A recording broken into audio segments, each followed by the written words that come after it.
Pernahkah Anda membayangkan, jika satu-satunya orang yang mampu menyelamatkan kehormatan dan hidup Anda, bukanlah seorang pangeran berkuda putih atau rekan bisnis berdasi mahal, melainkan seorang pria sederhana yang memegang kain pel? Di dunia yang penuh kepalsuan, terkadang intan permata justru tersembunyi di balik debu jalanan. Inilah kisah tentang cinta yang tak memandang kasta, tentang kesetiaan yang diuji harta, dan sebuah rahasia besar di balik seragam biru yang lusuh. Selamat datang kembali di channel kebanggaan kita, Ken Arok Productions.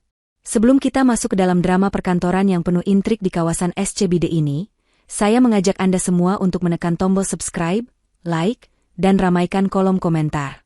Dukungan Anda adalah bahan bakar utama kami untuk terus menyajikan cerita-cerita paling berkualitas. Bagi sahabat Ken Arok yang sudah subscribe, saya doakan dengan tulus, semoga Allah membukakan pintu rezeki yang seluas-luasnya, diberikan kesehatan yang prima, keberkahan yang melimpah, dan kebahagiaan yang kekal bersama keluarga tercinta. Amin, amin ya Rabbal Alamin. Jangan lupa, absen dulu di kolom komentar, tuliskan dari kota atau daerah mana Anda berasal. Saya ingin melihat seberapa kompak keluarga besar kita dari seluruh dunia. Insya Allah, doa-doa baik yang kita aminkan bersama di sini akan diijabah oleh Tuhan semesta alam. Sudah siap menyaksikan bagaimana seorang office boy mengguncang dunia bisnis Jakarta? Mari kita mulai ceritanya. Suasana di lantai 42 gedung pencakar langit di kawasan SCBD, Jakarta Selatan, hari itu terasa begitu mencekam. AC sentral yang biasanya memberikan kesejukan nyaman, kini terasa membekukan tulang. Di luar dinding kaca, langit Jakarta tampak labu, seolah turut berduka atas kekacauan yang sedang terjadi di dalam kantor pusat Safira Land. Telepon di meja resepsionis tak henti-hentinya berdering, sahut menyahut dengan suara kepanikan para karyawan yang berlalu lalang membawa tumpukan berkas dengan wajah pucat. Di sudut ruangan kerjanya yang luas dan mewah, Safira, seorang CEO muda berusia 26 tahun, duduk terperosok di kursi kebesarannya. Wajah cantiknya yang biasanya tegas dan penuh wibawa, kini basah oleh air mata. Matanya terpaku ngeri pada layar televisi besar yang menempel di dinding. Berita terkini menampilkan wajahnya sendiri dengan headline besar berwarna merah menyala. Dana investor 500 miliar raib, Safira Land terancam pilot. Tulisan itu bagaikan vonis mati bagi perusahaan properti yang telah dirintis mendiang ayahnya dengan susah payah. Pintu ruangan Safira tiba-tiba terbuka kasar tanpa diketuk. Alam, tunangan Safira yang juga menjabat sebagai wakil direktur, melangkah masuk dengan langkah lebar dan wajah yang dibuat seolah-olah penuh amarah. Pria berjas mahal itu membanting tumpukan dokumen ke atas meja kaca di hadapan Safira, membuat gadis itu tersentak kaget. "Lihat ulahmu, Safira. Lihat," bentak Alam, suaranya menggelegar memenuhi ruangan yang kedap suara itu. "Saham kita anjlok 70% dalam 1 jam. Investor ngamuk, mereka mau lapor polisi sekarang juga. Kamu sadar nggak sih apa yang udah kamu lakuin?" Safira menggeleng lemah, suaranya parau karena terlalu lama menangis. Aku nggak tahu, Alam. Sumpah, aku nggak mindahin dana itu. Kemarin sore laporannya masih aman. Semuanya ada di rekening perusahaan. Kenapa tiba-tiba kosong melompong begini?" Alam mendengus kasar, ia berjalan memutar meja dan berdiri tepat di samping kursi Safira, menatap wanita itu dengan tatapan merendahkan. "Nggak tahu? Kamu itu CEO, Safira. Tanda tangan digital kamu yang dipakai buat otorisasi transfer itu. Kamu mau bilang ada hantu yang pakai jari kamu buat akses sistem. Tapi aku nggak merasa tanda tangan apa-apa. Alam, kamu kan tahu kemarin aku seharian meeting sama klien di Kemang. Laptop ini." Safira menunjuk laptopnya dengan tangan gemetar. "Laptop ini kamu yang pegang kemarin sore buat cek proposal, kan?" Mendengar itu, wajah Alam menegang sejenak. Namun dengan cepat ia mengubah ekspresinya menjadi semakin garang untuk menutupi kegugupannya. Ia mencengkeram sandaran kursi Safira, mencondongkan tubuhnya hingga wajah mereka berjarak sangat dekat. "Oh, jadi sekarang kamu mau nyalahin aku? Tunangan kamu sendiri?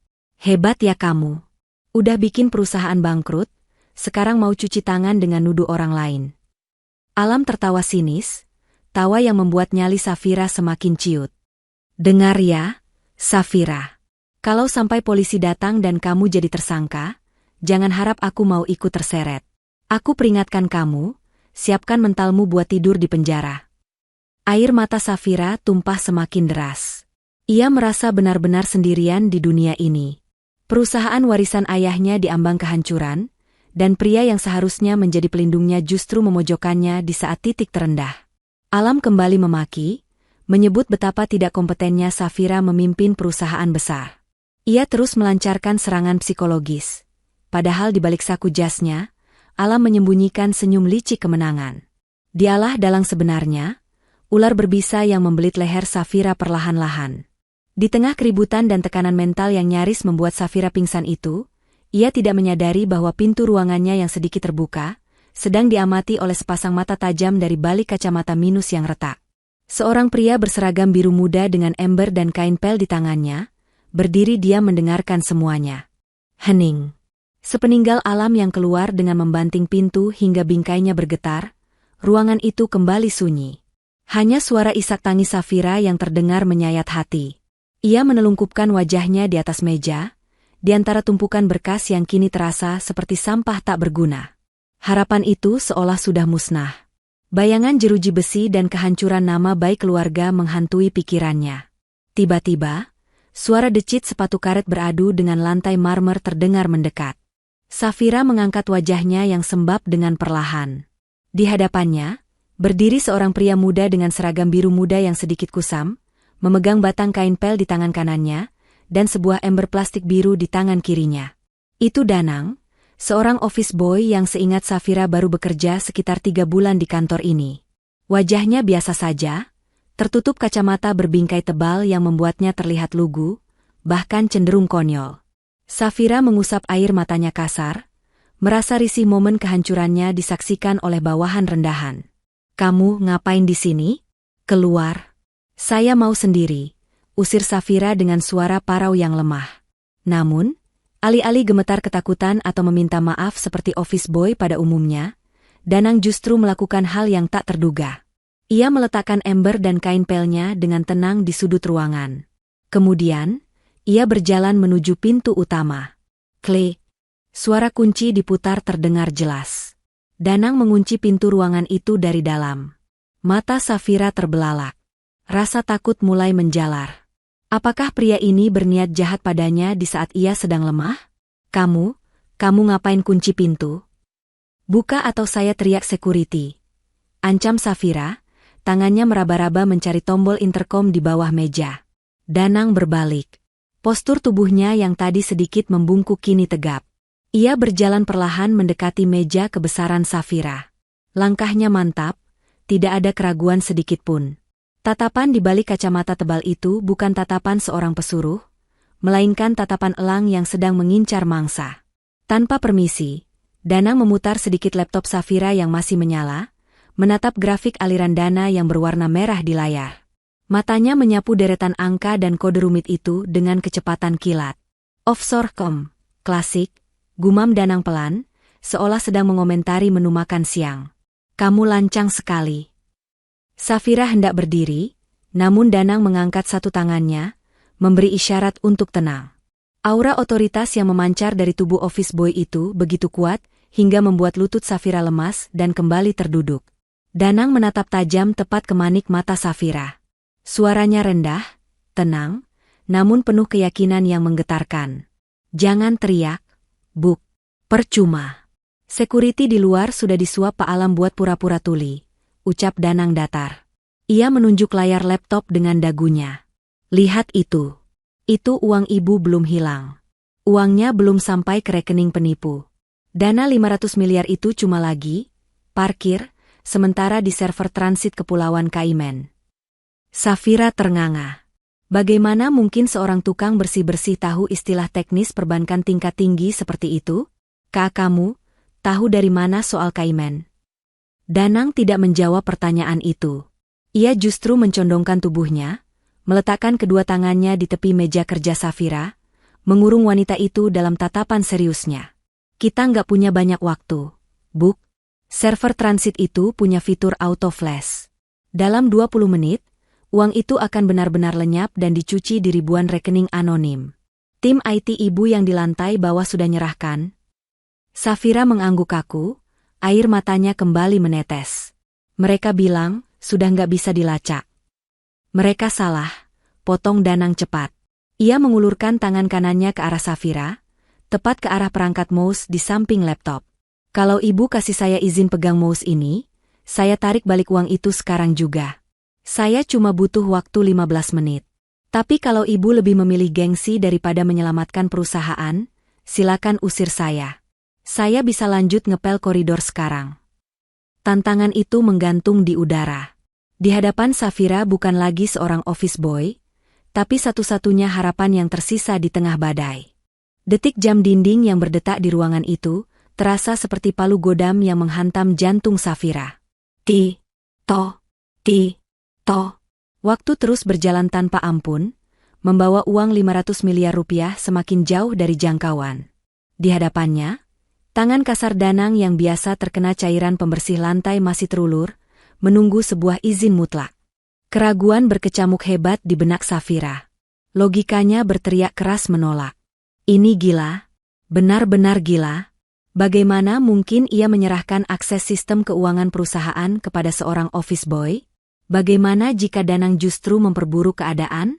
Bagaimana jika ia malah menghapus semua data penting karena ketidaktahuannya? Tim IT terbaik lulusan luar negeri saja sudah angkat tangan dan menyerah. Apalagi seorang lulusan SMK, seperti yang tertulis di berkas lamaran Danang, yang tugas hariannya hanya menyapu dan mengepel lobi. Kamu sadar apa yang kamu minta? Tanya Safira dengan suara bergetar, matanya menatap nanar wajah Danang yang tenang. Ini bukan main game di warnet, Danang.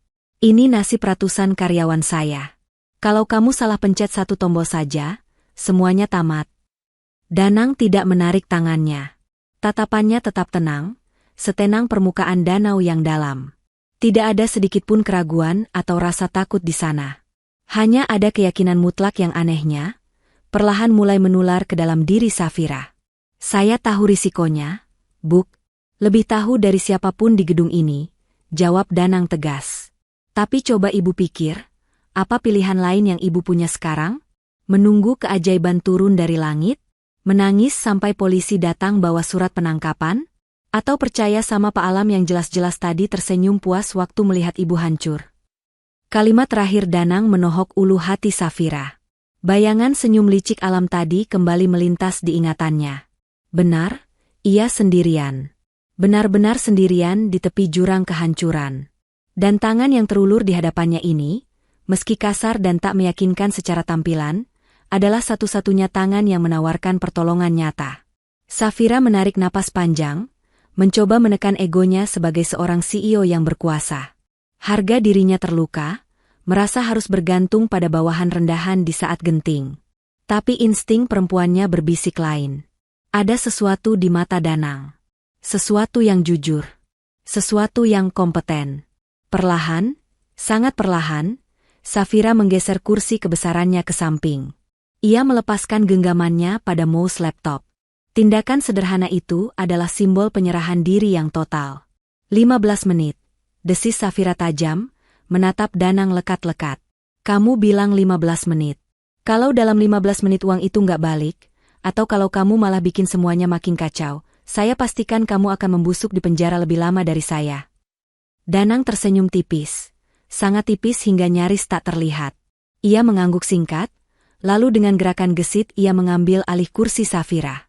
Cukup 10 menit kalau koneksi internet ibu nggak lemot. Jawab Danang santai sambil mulai meregangkan jari jemarinya hingga berbunyi kretek, seolah seorang pianis maestro yang bersiap memainkan simfoni tersulitnya. Jari-jari Danang mendarat di atas keyboard. Dan saat itulah, Safira melihat pemandangan yang tak masuk akal. Jari-jari kasar itu menari dengan kecepatan luar biasa di atas tombol-tombol keyboard. Begitu cepat hingga mata Safira sulit mengikutinya. Tidak ada keraguan-raguan, tidak ada jeda berpikir untuk mencari huruf. Danang tahu persis apa yang dia lakukan. Pertaruhan harga diri itu telah dimulai. Safira berdiri di belakang kursi kerjanya sendiri, meremas sandaran kursi dengan buku-buku jari memutih, berdoa dalam hati agar keputusannya mempercayai si tukang sapu ini bukanlah kesalahan terakhir yang ia buat seumur hidupnya. Suasana di dalam ruangan itu berubah drastis. Jika sebelumnya dipenuhi isak tangis keputusasaan, kini hanya terdengar suara ketukan keyboard yang bertalu-talu, cepat dan ritmis, seolah senapan mesin yang sedang memuntahkan peluru. Safira berdiri terpaku di samping meja, matanya tak berkedip menatap layar laptopnya yang kini menampilkan tampilan yang sangat asing. Tidak ada lagi gambar latar logo perusahaan atau deretan ikon aplikasi kantor yang biasa ia lihat. Layar itu kini hitam pekat, dipenuhi barisan kode berwarna hijau neon yang bergulir naik dengan kecepatan yang membuat kepala pusing. Danang tidak hanya mengetik. Ia sedang berperang di dunia maya. Tiba-tiba, jari Danang berhenti sejenak. Ia merogoh saku celana seragamnya dan mengeluarkan sebuah benda kecil berwarna perak. Sebuah flash disk logam yang terlihat kokoh dan mahal, sangat kontras dengan penampilannya yang sederhana. Tanpa ragu, ia menancapkan benda itu ke lubang USB di sisi laptop. Itu apa?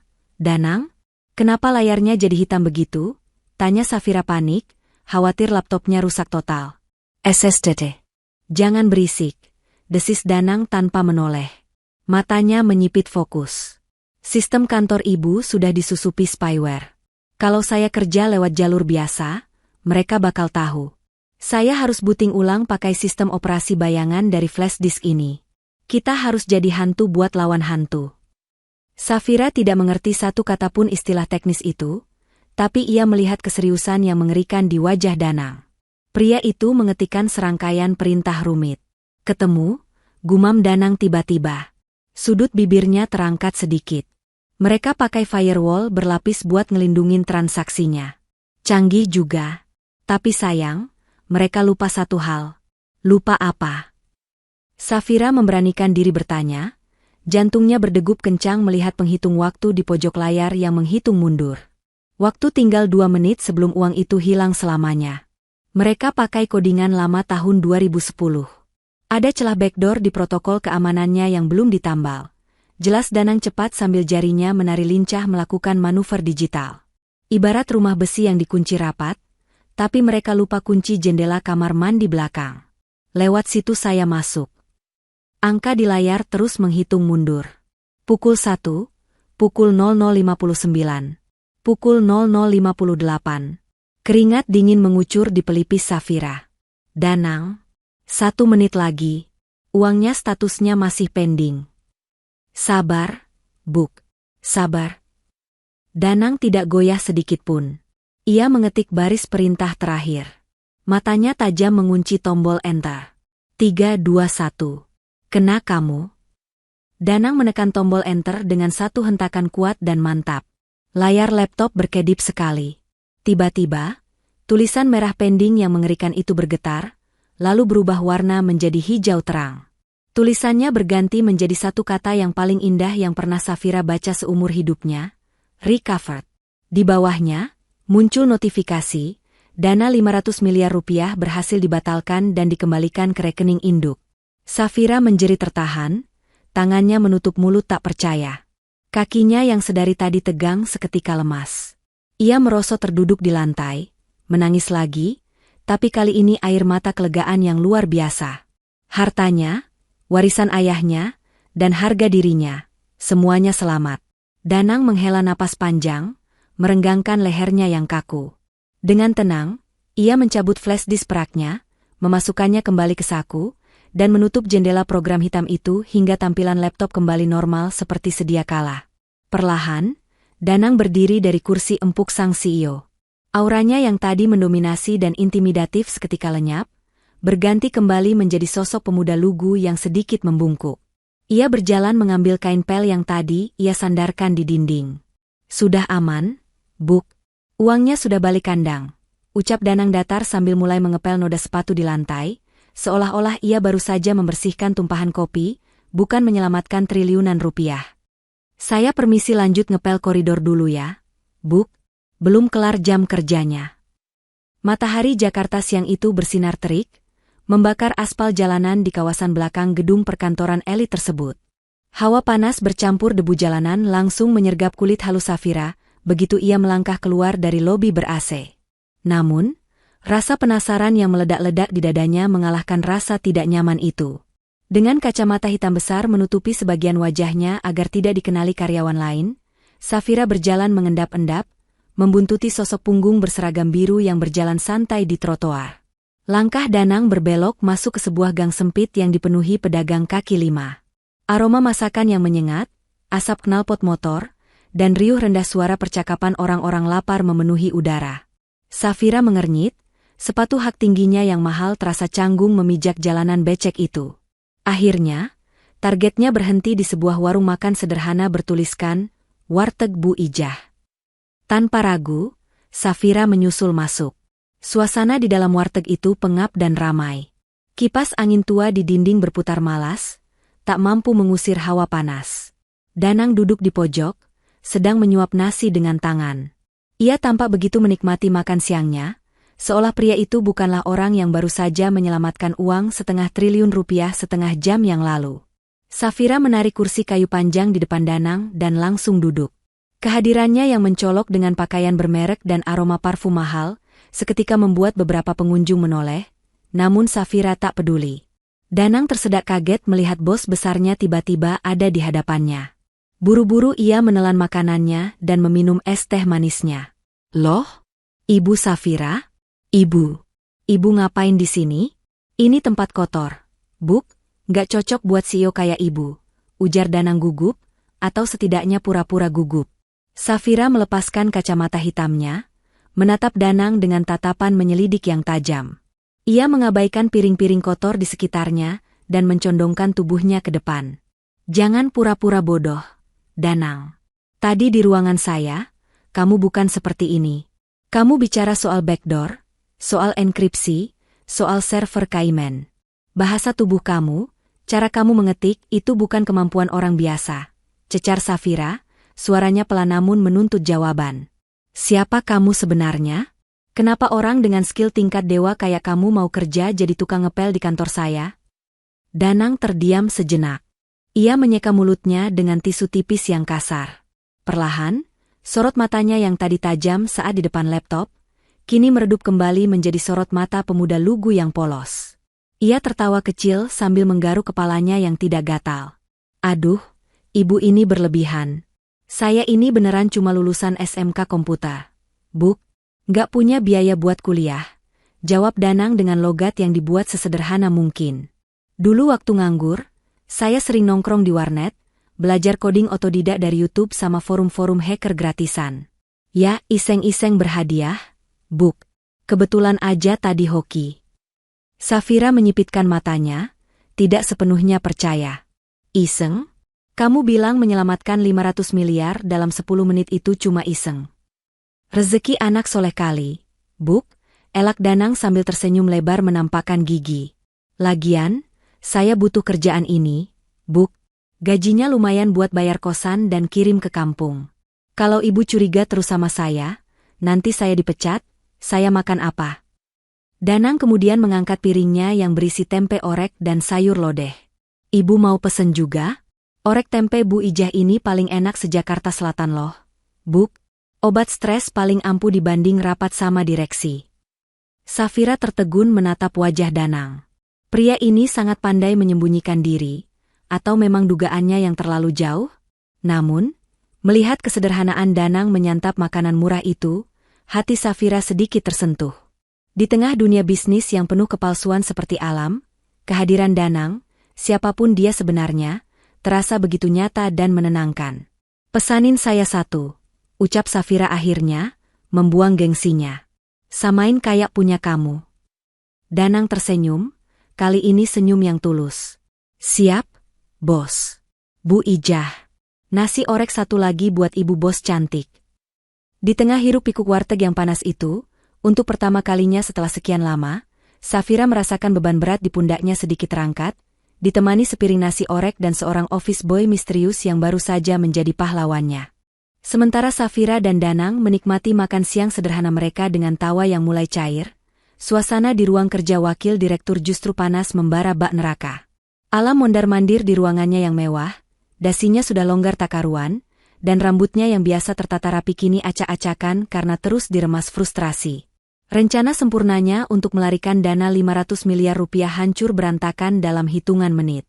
Notifikasi kegagalan transfer di ponselnya terus menyala, seolah mengejek ketidakmampuannya.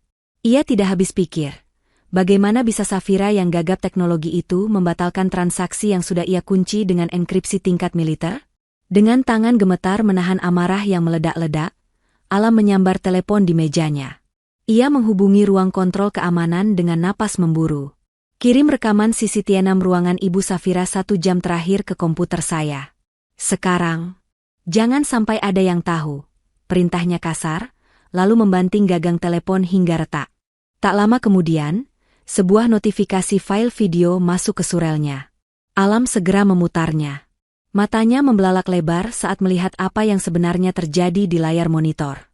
Di sana, terekam jelas saat Safira menangis putus asa, lalu masuknya seorang pria berseragam biru muda, si office boy konyol yang sering ia jadikan bahan lelucon. Namun, yang membuat darah Alam mendidih bukanlah kehadiran office boy itu, melainkan apa yang dilakukannya kemudian.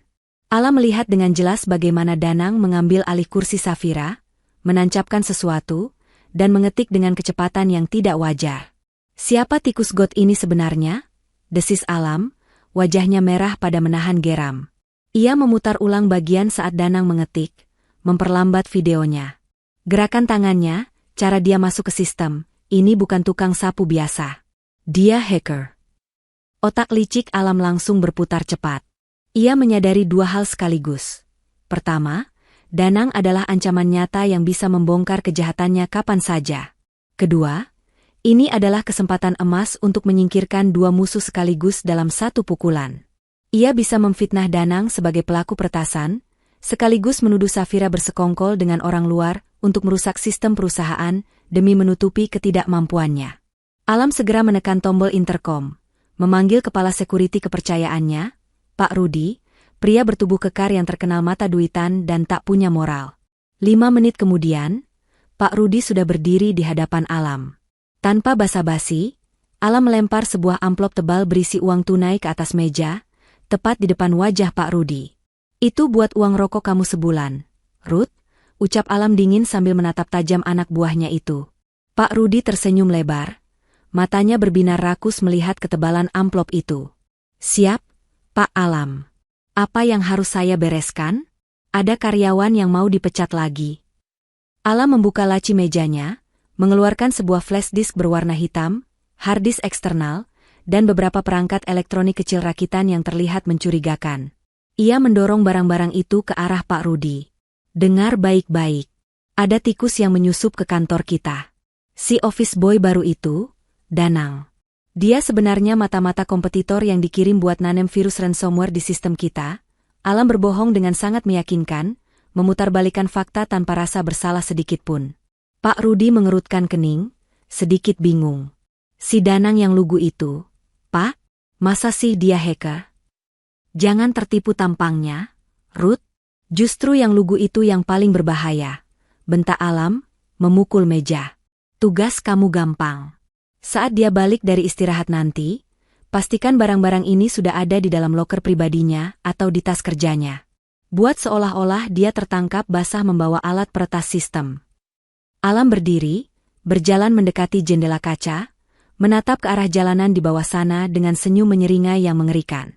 Nanti sore, nyalakan alarm bahaya. Kita bikin pertunjukan drama sedikit di lobi. Aku mau dia diseret keluar seperti kriminal di depan semua orang. Termasuk di depan Safira. Mengerti? Pak Rudi mengangguk patuh. Segera mengantongi amplop uang dan barang bukti palsu tersebut. Mengerti, Pak. Beres. Si Danang gak bakal bisa ngelak. Di bawah sana, Danang yang baru saja selesai makan siang, berjalan kembali menuju kantor dengan perasaan tenang. Sama sekali tidak menyadari bahwa jaring perangkap telah dipasang rapi, menunggu untuk menjerat lehernya sore ini. Matahari sore mulai merangkat turun di ufuk barat Jakarta, membiaskan cahaya jingga yang memudar menembus dinding kaca raksasa di lobi utama gedung Safira Land. Jam pulang kantor telah tiba, menciptakan arus manusia yang padat. Ratusan karyawan dengan wajah lelah namun lega berlalu lalang menuju pintu keluar, suara sepatu pantofel dan hak tinggi beradu dengan lantai marmer menciptakan irama sibuk yang biasa. Di tengah hiruk-pikuk itu, sosok Danang dengan seragam biru mudanya yang sedikit kusam tampak begitu kecil. Ia menyapu sudut lobi dengan tekun, sesekali bersenandung pelan, seolah debu-debu itu adalah satu-satunya masalah yang ia miliki di dunia ini. Namun, ketenangan semu itu hancur berkeping-keping dalam sekejap mata. Suara sirine alarm keamanan mendadak meraung-raung dengan nada tinggi yang menyakitkan telinga. Lampu indikator bahaya di gerbang detektor logam berkedip merah dengan panik, mengubah suasana lobi yang damai menjadi kekacauan total. Para karyawan terhenti, saling pandang dengan wajah bingung dan ketakutan. "Tahan dia, jangan biarkan maling itu lolos." Teriakan menggema itu datang dari arah pos keamanan.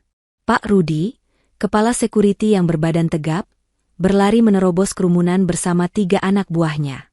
Target mereka jelas, Danang. Tanpa memberi kesempatan untuk bertanya, tangan-tangan kekar para security itu langsung mencengkeram kedua lengan Danang dengan kasar, memaksanya berlutut di atas lantai yang dingin. Sapu yang dipegangnya terlempar, jatuh berdentang memilukan, seolah menjadi simbol harga dirinya yang sedang dijatuhkan paksa. "Ada apa ini, Pak? Lepaskan." "Saya salah apa?" tanya Danang. Suaranya tetap tenang, tidak ada nada panik, namun matanya memancarkan kewaspadaan tinggi. Ia tahu, ini bukan pemeriksaan rutin. Belum sempat Pak Rudi menjawab, pintu lift VIP terbuka. Alam melangkah keluar dengan langkah lebar yang penuh intimidasi, diikuti oleh Safira yang berlari tergopoh-gopoh di belakangnya dengan wajah pucat pasi. "Salah apa kamu bilang?" Alam berteriak lantang, sengaja memancing perhatian seluruh karyawan yang kini mulai membentuk lingkaran tontonan. Pria berjas mahal itu menunjuk wajah Danang dengan telunjuk yang gemetar dibuat-buat. "Geledah tasnya sekarang. Ruth, tunjukkan pada semua orang siapa sebenarnya tikus yang menggerogoti perusahaan ini." Pak Rudi dengan sigap merampas tas selempang butut milik Danang. Dengan gerakan kasar yang didramatisir, ia membalikkan tas itu dan menumpahkan seluruh isinya ke lantai marmer. Botol minum plastik yang sudah lecet, kotak bekal makan siang yang kosong, dan kaos ganti yang lusuh berserakan. Namun, di antara barang-barang sederhana yang menyedihkan itu, jatuhlah beberapa benda asing yang berkilau di bawah lampu lobi. Sebuah harddisk eksternal berwarna hitam pekat, gulungan kabel data serat optik, dan beberapa flash disk logam berkapasitas tinggi. Benda-benda yang jelas bukan milik seorang office boy. "Nah, ketangkap basah kau," seru Pak Rudi penuh kemenangan, mengangkat harddisk itu tinggi-tinggi seperti piala. "Ini alat peretas canggih, Pak Alam. Sesuai dugaan Bapak, dia berniat menyelundupkan data rahasia perusahaan keluar."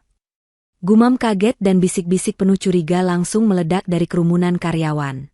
Tatapan mereka yang tadinya biasa saja, kini berubah menjadi tatapan jijik dan menghakimi. Safira, yang menyaksikan pemandangan itu, merasa dadanya sesak. Ia menerobos barisan security, napasnya tersengal. "Hentikan, ini pasti salah paham. Danang gak mungkin melakukan itu. Barang-barang itu pasti bukan punya dia."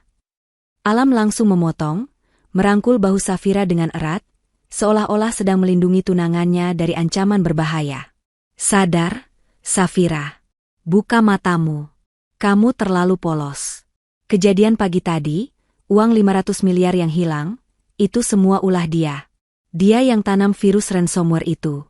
Dia pura-pura jadi pahlawan yang balikin uangnya supaya dia bisa dapat akses lebih dalam ke sistem kita. Itu trik basi para hacker kriminal." "Itu bohong," bantah Safira keras, air matanya mulai menggenang menatap Danang yang masih diam berlutut tanpa perlawanan. "Danang, bicara. Bilang sama mereka itu rekayasa." Danang perlahan mengangkat wajahnya. Ia menatap lurus ke arah Alam.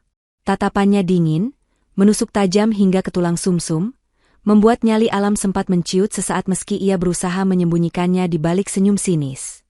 Danang tahu, membela diri dengan kata-kata saat ini adalah sia-sia. Bukti fisik sudah ditanam, saksi sudah dibayar, dan ia hanyalah seorang office boy di mata hukum saat ini. Melawan secara fisik hanya akan memvalidasi tuduhan mereka. Danang mengalihkan pandangannya kepada Safira. Wajah CEO cantiknya itu penuh ketakutan, kebingungan, dan rasa sakit.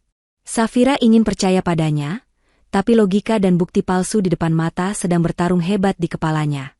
"Bu Safira," panggil Danang pelan. Suaranya rendah, namun entah mengapa terdengar begitu jelas di tengah keheningan lobi yang mencekam. Danang menyunggingkan senyum tipis, Senyum yang anehnya menenangkan di tengah badai fitnah yang menghantamnya. Ibu tidak perlu membela saya. Biarkan mereka dengan skenario panggung sandiwaranya. Tapi satu hal yang saya minta, tolong jangan percaya apa yang ibu lihat dengan mata, tapi percayalah pada apa yang ibu rasakan di hati ibu saat ini. Cukup. Banyak omong. Potong Alam gusar, tak ingin Danang mempengaruhi Safira lebih jauh. Bawa dia ke pos satpam. Kita proses pemecatannya sekarang dan pastikan dia tidak pernah menginjakan kaki di sini lagi. Para security menyeret Danang berdiri dengan paksa dan membawanya pergi menjauh. Punggung Danang yang menjauh diiringi tatapan sinis ratusan orang, namun kepalanya tetap tegak lurus ke depan. Ia pergi bukan sebagai pecundang yang kalah, melainkan sebagai prajurit yang sedang mundur selangkah untuk menyiapkan serangan balik yang jauh lebih mematikan. Sementara Safira hanya bisa berdiri mematung, air matanya menetes jatuh, hatinya hancur berkeping-keping melihat satu-satunya orang yang tulus padanya diseret seperti sampah tak berharga. Langit Jakarta kini telah berubah gelap sepenuhnya. Awan mendung menggantung rendah seolah turut menutup mata atas ketidakadilan yang baru saja terjadi. Di pelataran parkir luar gedung Safira Land, angin malam berhembus menusuk tulang. Danang berdiri sendirian di dekat gerbang keluar. Seragam birunya yang tadi pagi masih rapi, kini tampak kusut dan kotor. Tas lempangnya tersampir miring di bahu dengan menyedihkan. Di hadapannya, Alam berdiri dengan tangan bersedekap, didampingi dua security yang siap menyerang jika Danang berani melakukan gerakan mencurigakan. Mulai detik ini, kamu saya pecat dengan tidak hormat. Seru Alam dengan nada puas yang menjijikkan. Senyum kemenangannya merekah lebar di bawah sorot lampu jalan. Bersyukur saya tidak lapor polisi malam ini. Anggap saja ini sedekah terakhir saya buat orang miskin kayak kamu. Sekarang, pergi dari sini dan jangan pernah tunjukkan muka kucelmu itu lagi di radius 1 kilometer dari gedung ini. Cuy. Alam meludah ke aspal, tepat beberapa sentimeter dari sepatu kets Danang yang sudah usang dan berlubang. Itu adalah penghinaan yang sempurna. Sebuah tanda bahwa di mata Alam, Danang tak lebih berharga dari ludah itu. Safira, yang sedari tadi dilarang mendekat oleh Alam, akhirnya tak tahan lagi melihat kekejaman itu. Ia menepis tangan Alam dan berlari kecil menghampiri Danang. Wajah Safira basah oleh air mata penyesalan yang tak terbendung. Ia merasa gagal. Ia merasa menjadi pemimpin yang lemah, karena tak mampu melindungi satu-satunya orang yang telah menyelamatkan perusahaannya dari kebangkrutan tadi pagi. Danang, maafkan saya, bisik Safira lirih, suaranya bergetar hebat menahan isak. Ia merogoh tas tangannya dengan panik. Saya akan urus pesangon kamu. Saya akan transfer malam ini juga. Saya janji kamu gak akan pergi dengan tangan kosong. Tolong terima ini sebagai permintaan maaf saya. Danang menatap wanita di hadapannya itu lekat-lekat. Anehnya, tidak ada kemarahan atau dendam di matanya. Hanya ada ketenangan yang misterius dan sorot mata yang teduh. Ia tahu betul, Safira hanyalah orang baik yang sedang terjebak di sarang ular berbisa. Tidak usah repot-repot memikirkan pesangon. Buk, simpan uang ibu, tolak Danang halus namun tegas. Ia melirik sekilas ke arah Alam yang sedang sibuk menyalakan rokok dengan angkuh, tidak memperhatikan mereka. Ibu akan jauh lebih butuh uang itu buat melawan monster yang berdiri di belakang ibu daripada untuk mengasihani saya. Memanfaatkan kelengahan Alam yang sedang asyik dengan rokoknya, Danang mengulurkan tangan kanannya, seolah ingin bersalaman sebagai tanda perpisahan formal antara bawahan dan atasan. Safira yang bingung namun terharu, menyambut tangan kasar itu dengan erat. Namun, saat telapak tangan mereka bertemu, Safira merasakan sesuatu yang ganjil. Ada secari kertas kecil yang kaku dan tajam diselipkan Danang ke dalam genggaman telapak tangannya. Jantung Safira berdegup kencang seketika. Ia mendongak menatap mata Danang, dan pria itu hanya mengedipkan sebelah matanya dengan sangat cepat. Sebuah kode rahasia yang hanya bisa dilihat oleh Safira. Jaga diri ibu baik-baik. Dunia ini panggung sandiwara yang kejam, Buk. Jangan sampai ibu salah pilih peran, ucap Danang penuh makna ganda. Ia melepaskan jabat tangannya, membiarkan kertas itu kini berpindah aman ke tangan Safira. Tanpa menoleh lagi ke arah Alam ataupun gedung pencakar langit yang angkuh itu, Danang membalikkan badan. Ia berjalan kaki menembus kegelapan malam, langkahnya tegap dan pasti, meninggalkan Safira yang terpaku menatap punggungnya yang perlahan menghilang di telan bayangan kota. 10 menit kemudian, Safira duduk sendirian di dalam mobil mewahnya di basement parkir.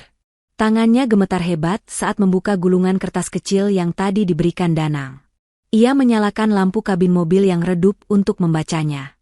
Tulisan di kertas itu sangat rapi, tegak bersambung, dan ditulis dengan tinta emas yang berkilau. Sangat kontras dengan jenis kertas sobekan buku tulis biasa yang kusam. Isinya singkat, namun sukses membuat napas Safira tercekat hingga ia lupa cara bernapas. Temui saya di Hotel Raffles, Suite 404. Malam ini jam 7 tepat. Datang sendiri. Jangan bawa alam, kecuali ibu mau perusahaan ibu hancur besok pagi. Safira ternganga, matanya membelalak tak percaya membaca pesan itu berulang-ulang. Hotel Raffles? Itu adalah salah satu hotel bintang 5 paling mewah dan mahal di Jakarta. Dan Suite 404?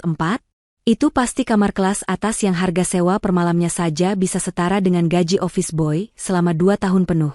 Gila. Gumam Safira, otaknya berputar keras mencari logika di balik semua ini. Mana mungkin Danang bisa sewa kamar suite di Raffles? Apa dia mau ngerampok aku? Apa dia punya niat jahat? Atau dia benar-benar bukan orang sembarangan seperti dugaanku tadi siang? Keraguan dan rasa penasaran berperang hebat di batinnya. Namun, mengingat keajaiban jari-jari Danang di depan laptop tadi pagi, dan ketenangannya saat diusir barusan, insting Safira berteriak bahwa ia harus pergi. Ia menyalakan mesin mobilnya yang menderu halus. Malam ini, ia akan mencari jawaban, meski harus masuk ke dalam misteri yang mungkin akan menjungkir balikan hidupnya. Hotel Raffles Jakarta malam itu tampak berdiri megah. Menara tingginya seolah menusuk langit malam, bermandikan cahaya lampu kota yang gemerlap. Safira melangkah turun dari mobilnya di lobi hotel, dengan perasaan campur aduk yang sulit dijelaskan. Jantungnya berdegup kencang, bukan karena kemewahan tempat itu. Sebagai seorang CEO, ia sudah terbiasa dengan hotel bintang 5, melainkan karena ketidakmasukakalan situasi yang sedang ia hadapi. Seorang mantan office boy yang baru saja dipecat sore tadi, memintanya datang ke suite paling eksklusif di hotel ini, rasanya seperti lelucon gila yang tidak lucu sama sekali. Safira berjalan menyusuri lorong lantai 40 yang sepi dan berkarpet tebal. Langkah kakinya terhenti tepat di depan pintu ganda besar bernomor 404 yang berhiaskan ukiran emas. Ia menarik napas dalam-dalam, berusaha menekan rasa ragu yang meneriakinya untuk segera pulang. Dengan tangan yang sedikit gemetar, Safira menekan bel pintu. Ting tong. Hening sejenak. Safira meremas tas tangannya erat-erat, bersiap mental untuk kemungkinan terburuk. Mungkin Danang akan membuka pintu dengan wajah memelas meminta pinjaman uang, atau mungkin ini semua hanyalah jebakan lain dari alam untuk mempermalukannya lebih jauh. Klik. Pintu terbuka perlahan. Dan saat sosok di balik pintu itu terlihat sepenuhnya, mata Safira terbelalak lebar. Napasnya tercekat di tenggorokan, seolah pasokan oksigen di ruangan itu mendadak hilang. Tidak ada lagi seragam biru kusam yang bau keringat dan debu. Tidak ada lagi rambut berantakan atau kacamata tebal retak yang selalu melorot di hidung. Pria yang berdiri di hadapannya kini mengenakan setelan taksido hitam pekat yang dijahit sempurna mengikuti lekuk tubuh atletisnya. Kemeja putih di dalamnya terlihat licin dan mahal, dipadukan dengan dasi kupu-kupu yang terikat rapi. Rambutnya kini tertata klimis dengan pomade, menyisakan aroma maskulin kayu cendana dan mask yang elegan dan memabukkan. Wajahnya bersih, segar, dan memancarkan aura wibawa yang sangat kuat, aura seorang penguasa yang tak terbantahkan. Selamat malam, Bu Safira. Terima kasih sudah mau datang memenuhi undangan saya, sapa pria itu. Suaranya berat, renyah, dan penuh percaya diri. Itu jelas suara Danang, tapi dengan intonasi dan wibawa yang jauh berbeda dari si office boy yang selalu menunduk takut. Safira mundur selangkah, kakinya terasa lemas dan gemetar. Danang? Ini, benar kamu? Pria itu tersenyum. Kali ini senyum yang mempesona dan berkelas, bukan cengiran canggung. Ia membuka pintu lebih lebar, mempersilakan tamunya masuk. Silakan masuk, Bu. Atau haruskah saya panggil Safira saja sekarang? Karena secara teknis, saya bukan bawahan kamu lagi mulai jam 5 sore tadi, ucapnya santai namun sopan. Masih dalam keadaan syok berat, Safira melangkah masuk ke dalam suite mewah itu. Ruangan itu luar biasa luas, dengan pemandangan cakrawala Jakarta di malam hari yang menakjubkan terlihat jelas dari dinding kaca. Di tengah ruangan, sebuah meja makan telah ditata rapi untuk 2 orang dengan lilin-lilin yang menyala romantis dan bunga mawar segar. Saya nggak ngerti, Danang, gumam Safira, matanya menatap Danang dari ujung kaki ke ujung kepala berulang kali, memastikan ia tidak sedang berhalusinasi. Kamu rampok bank mana? Atau kamu simpanan tante kaya? Kenapa kamu bisa ada di sini dengan baju semahal ini? Sewa suite ini harganya puluhan juta. Danang tertawa renyah, tawa yang lepas dan bebas. Ia berjalan menuju minibar, menuangkan segelas air mineral dingin untuk Safira yang tampak pucat seperti orang yang baru melihat hantu. Duduk dulu, Safira. Tarik napas pelan-pelan, Danang menyodorkan gelas itu dengan lembut. Tenang saja. Saya bukan perampok bank, dan selera saya jelas bukan tante-tante. Danang kemudian duduk di sofa kulit yang ada di seberang Safira, menyilangkan kakinya dengan santai, pose natural seorang bos besar yang sudah terbiasa memegang kendali. Izinkan saya perkenalan ulang secara resmi. Nama saya bukan sekadar Danang. Nama lengkap saya adalah Danang Pradana, putra tunggal dari pemilik Pradana Tech Group. Prang! Gelas di tangan Safira nyaris terjatuh membentur meja. Pradana Tech Group?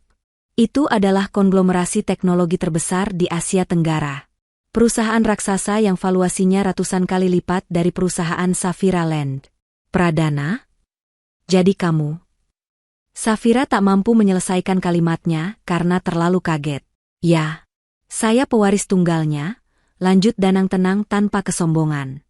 3 bulan ini saya menyamar jadi office boy di kantor kamu bukan karena saya kurang kerjaan atau gila. Tapi saya lagi melakukan riset lapangan buat startup baru saya yang fokus di manajemen sumber daya manusia. Saya ingin melihat dunia kerja dari kacamata paling bawah. Saya ingin tahu, siapa orang yang benar-benar tulus menghargai manusia lain, dan siapa yang cuma penjilat bertopeng. Danang mencondongkan tubuhnya ke depan, tatapannya melembut dan menjadi sangat intens saat menatap mata Safira. Dan selama 3 bulan saya mengepel lantai kantor kamu, Safira, cuma kamu satu-satunya orang di gedung itu yang tidak pernah memandang saya dengan tatapan jijik. Cuma kamu yang selalu bilang, terima kasih, dengan tulus setiap kali saya antarkan kopi murah. Kamu lulus ujian karakter saya, Safira. Dan sekarang, giliran saya yang turun tangan untuk membantu kamu membersihkan sampah-sampah pengkhianat di perusahaanmu. Makan malam private di dalam suite mewah itu berlangsung dengan suasana yang hening namun penuh ketegangan. Safira hampir tidak menyentuh hidangan stik wagyu mahal yang tersaji mengepul di hadapannya.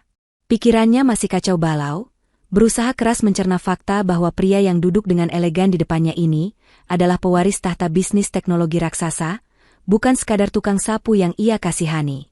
Danang menyadari kegelisahan Safira.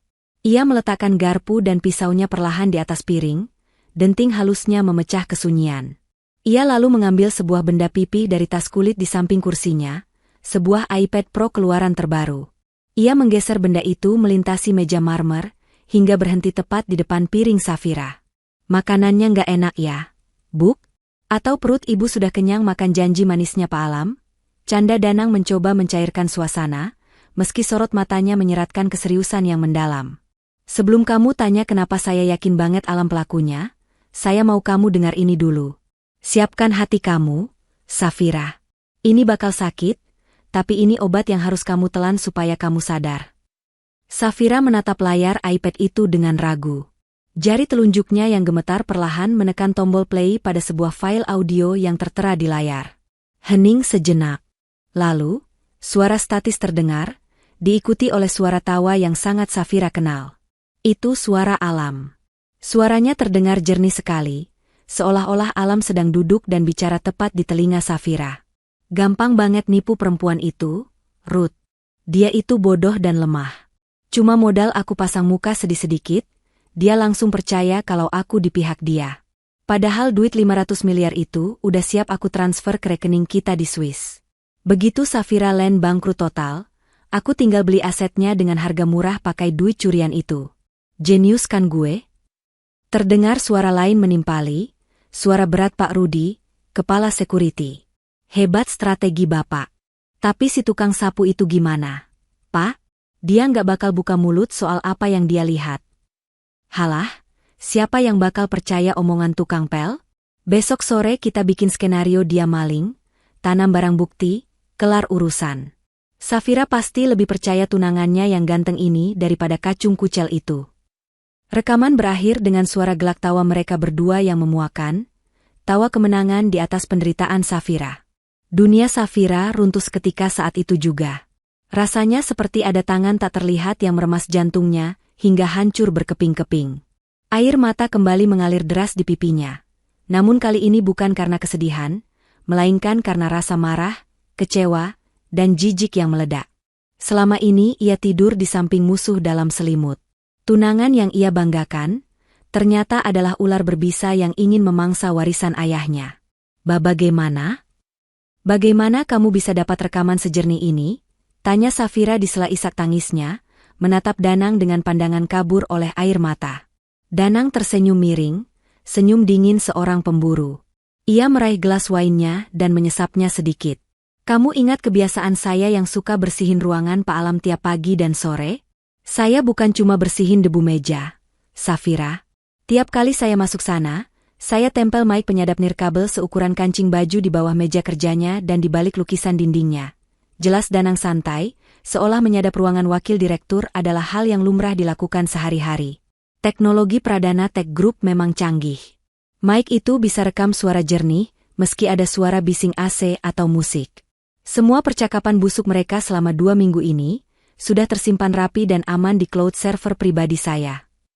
Safira menutup wajahnya dengan kedua telapak tangan, bahunya terguncang hebat menahan tangis. Ia merasa bodoh. Sangat bodoh karena telah dimanipulasi sedemikian rupa. Danang bangkit dari kursinya. Ia berjalan memutari meja makan dan berjongkok di samping kursi Safira. Dengan gerakan lembut namun tegas, ia menarik tangan Safira dari wajahnya, lalu menggenggam jemari wanita itu dengan hangat dan erat. "Hei, lihat saya," ucap Danang lembut. "Gak usah nangis lagi buat laki-laki sampah kayak dia. Air mata kamu terlalu mahal, Safira. Sekarang kamu udah tahu kebenarannya. Kamu punya bukti kuat, dan yang paling penting, kamu punya saya." Safira menatap mata Danang.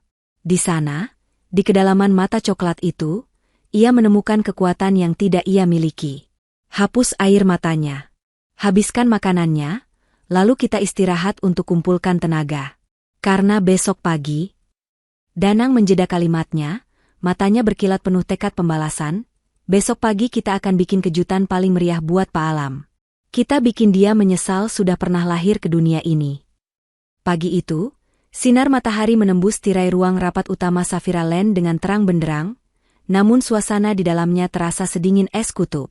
Safira duduk di ujung meja panjang, mengenakan blazer merah marun yang menyala, warna yang sengaja ia pilih untuk melambangkan keberanian dan perlawanan.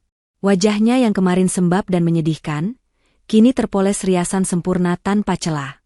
Tidak ada lagi jejak air mata, yang ada hanyalah tatapan mata yang tajam, dingin, dan tak terbaca. Jam dinding berdetak menunjuk pukul 9 tepat. Pintu ruang rapat terbuka tanpa diketuk. Alam melangkah masuk dengan gaya santai yang berlebihan, seolah ia adalah pemilik tunggal tempat itu. Di belakangnya, Pak Rudi mengekor dengan seragam security lengkap, tersenyum licik seakan sudah tahu bahwa hari ini adalah hari kemenangan mutlak bosnya. "Tumben sekali kamu ngajak meeting pagi-pagi begini, sayang," sapa Alam dengan nada mengejek yang kental. Ia menarik kursi tepat di seberang Safira, lalu dengan tidak sopan meletakkan kakinya ke atas meja mahoni yang mengkilap itu. "Mau bahas apa lagi? Surat pernyataan pilot? Atau mau minta tolong aku buat jual aset perusahaan sebelum disita bank?" Safira tidak bergeming sedikit pun. Ia tidak marah, juga tidak membentak seperti biasanya. Ia hanya tersenyum tipis, senyum misterius yang membuat bulu kuduk Alam sedikit meremang tanpa alasan yang jelas. "Turunkan kakimu, Alam. Kita kedatangan tamu penting sebentar lagi," ucap Safira tenang, sambil merapikan tumpukan berkas di depannya dengan gerakan anggun. Alam tertawa remeh, suara tawanya menggema memantul di dinding ruangan. "Tamu penting? Siapa? Polisi yang mau nangkep kamu karena dugaan korupsi? Atau klien yang mau nuntut ganti rugi karena proyeknya mangkrak?" "Bukan," jawab Safira singkat. Ia menatap lurus, mengunci manik mata Alam. Ada investor baru. Big Fish. Dia dengar soal masalah keuangan kita kemarin, dan dia tertarik untuk menyuntikkan dana segar sebesar 5 triliun rupiah untuk menyelamatkan Saphira Land. Hari ini dia datang khusus untuk tanda tangan kontrak pengambil alihan saham mayoritas. Mendengar angka 5 triliun, mata Alam langsung terbelalak hijau. Kakinya yang tadi di atas meja seketika turun dengan cepat. Punggungnya tegak. Sifat keserakahan dalam dirinya langsung mengambil alih logika waspadanya. Dalam benak Alam yang kotor, ini adalah jackpot besar. Jika ada uang masuk 5 triliun, artinya ada lebih banyak lagi uang yang bisa ia korupsi sebelum ia kabur ke luar negeri. 5 triliun? Kamu serius, Syaf? Alam memajukan tubuhnya, suaranya berubah manis dan lembut seketika. Wah, hebat juga kamu cari backingan dalam semalam. Siapa orangnya? Konglomerat dari mana? Cina? Amerika? Atau Timur Tengah? Saphira melirik jam tangannya dengan tenang. Jarum detik bergerak mendekati angka 12. Orang lokal, kok? Kamu kenal dia? Jawab Saphira penuh teka-teki yang menjebak. Dia bilang, dia sudah lama mengamati kinerja kamu di perusahaan ini. Dia sangat terkesan dengan cara kamu bekerja yang bersih dan rapi. Alam membusungkan dadanya, merasa bangga dan besar kepala. Egonya yang setinggi langit membuatnya lupa untuk curiga. Ia berpikir bahwa investor bodoh ini pasti sudah tertipu oleh pesona citra dirinya. Baguslah kalau dia kenal aku. Berarti negosiasinya bakal gampang. Ujar Alam sambil merapikan simpul dasinya, bersiap menyambut sang sinterklas pembawa uang. Suruh masuk aja orangnya sekarang. Biar aku yang handle. Kamu diam aja dan duduk manis. Biar gak salah ngomong dan bikin dia kabur. Saphira menahan tawa getir dalam hatinya. Silakan nikmati momen terakhirmu di kursi empuk itu. Alam, batinnya. Sebentar lagi, Alam. Dia orang yang sangat tepat waktu. Ucap Saphira pelan. Dan tepat saat itu juga, pintu ruang rapat ganda yang besar itu diketuk dari luar. Toh, toh, toh. Suara ketukan itu terdengar berat, mantap, dan berwibawa, seolah menjadi lonceng dimulainya babak akhir dari permainan kotor Alam. Saphira menarik napas panjang, mempersiapkan dirinya untuk pertunjukan utama yang akan menghancurkan mental tunangannya. Masuk, perintah Saphira lantang. Pintu ganda yang berat itu terbuka lebar secara dramatis. Angin dingin dari pendingin ruangan seolah berhembus lebih kencang, membawa masuk aroma parfum maskulin yang mahal dan elegan, menggantikan udara pengap kebohongan yang dibawa Alam. Alam yang sudah bersiap memasang wajah manis dan senyum palsu untuk menyambut investor tua, seketika membeku di tempatnya. Senyum di bibirnya lenyap tak berbekas, digantikan oleh ekspresi kebingungan yang total dan mulut yang sedikit ternganga. Yang melangkah masuk bukanlah pria tua beruban atau bule asing seperti bayangan Alam. Yang masuk adalah sosok pemuda tegap dengan setelan jas taksido warna charcoal yang membalut tubuhnya dengan sempurna. Sepatu kulit loafers mengkilap di kakinya melangkah dengan irama yang mantap, tenang, dan berwibawa di atas karpet tebal ruang rapat. Wajahnya bersih, rahangnya tegas, dan tatapan matanya setajam elang yang siap menyambar mangsanya. Di tangan kirinya, ia menjinjing sebuah tas kulit bermerek yang harganya mungkin setara dengan mobil mewah milik Alam. Alam mengerjap berulang kali, memastikan penglihatannya tidak salah karena kurang tidur. Ia kenal wajah itu. Itu wajah si pesuruh. Wajah si tukang pel yang kemarin sore ia hinakan di lobi. Tapi aura yang dipancarkannya bagaikan bumi dan langit. Detik berikutnya, keheningan pecah oleh tawa Alam yang meledak keras. Tawa yang dipaksakan, tawa orang yang sedang panik namun mencoba menyangkal kenyataan yang ada di depan matanya. Hahaha. Saphira, kamu benar-benar sudah gila ya. Alam menunjuk wajah pendatang baru itu dengan jari telunjuknya yang gemetar menahan tawa. Ini, investor, yang kamu bilang? Si Danang? Si tukang sapu gembel ini? Ngapain dia masuk ke sini? Mau ngemis kerjaan lagi? Atau dia habis nyewa jas di mana nih buat gaya-gayaan? Kocak banget sumpah. Alam bangkit dari kursinya dengan kasar, berjalan menghampiri Danang dengan wajah meremehkan. Heh, babu, lu salah masuk ruangan. Gudang pel ada di basement, bukan di ruang direksi. Mending lu keluar sekarang sebelum gue panggil Pak Rudi buat seret lu lagi kayak kemarin. Jangan bikin malu diri sendiri. Namun, Danang sama sekali tidak menggubris celotehan Alam. Ia menganggap Alam tak ubahnya seperti lalat yang berdengung mengganggu di telinga. Dengan tenang dan penuh percaya diri, Danang berjalan melewati Alam begitu saja, seolah pria itu tidak ada wujudnya. Ia berjalan lurus menuju ke kursi utama di ujung meja. Kursi paling sakral yang biasanya hanya diduduki oleh mendiang ayah Safira, sang pendiri perusahaan. Safira berdiri dari kursinya, menyambut Danang dengan anggukan hormat yang tulus dan senyum penuh arti. "Selamat datang, Pak Danang. Silakan duduk." Danang menarik kursi kebesaran itu, lalu menghempaskan tubuhnya dengan nyaman. Ia meletakkan tas kulitnya di atas meja, menautkan jari-jarinya, dan menatap lurus ke arah Alam yang kini wajahnya memerah padam karena diabaikan total. "Duduk, Alam," perintah Danang. Suaranya rendah, berat, dan penuh dominasi. Itu bukan suara bawahan yang takut, tapi suara seorang raja yang sedang memberi titah mutlak pada pelayannya. Alam terdiam, mulutnya masih sedikit terbuka kaku. Kakinya terasa terpaku di lantai, nyalinya mendadak goyah mendengar nada bicara itu. "Saya bilang duduk," ulang Danang, kali ini nadanya lebih dingin dan menusuk. "Kecuali kamu mau rapat pemegang saham ini dimulai tanpa kehadiran mantan wakil direktur." "Mantan?" Alam tergagap, suaranya tercekat di tenggorokan. "Maksud lu apa? Lu siapa berani ngatur-ngatur gue di kantor gue sendiri? Lu itu cuma sampah." Danang tersenyum miring, senyum yang mematikan. Ia merogoh saku jas dalamnya dengan gerakan perlahan, mengeluarkan sebuah kartu nama berwarna hitam doff dengan tinta emas timbul. Dengan gerakan santai namun presisi, ia menjentikan kartu itu ke atas meja licin hingga meluncur mulus dan berhenti tepat di hadapan Alam. "Baca baik-baik, karena saya tidak suka mengulang perkenalan," ucap Danang tegas, matanya tak lepas menatap manik mata Alam yang mulai ketakutan. "Perkenalkan, saya Danang Pradana, CEO dari Pradana Tech Group, dan per hari ini, saya adalah pemilik saham mayoritas baru yang menyelamatkan perusahaan ini dari tikus berdasi seperti kamu."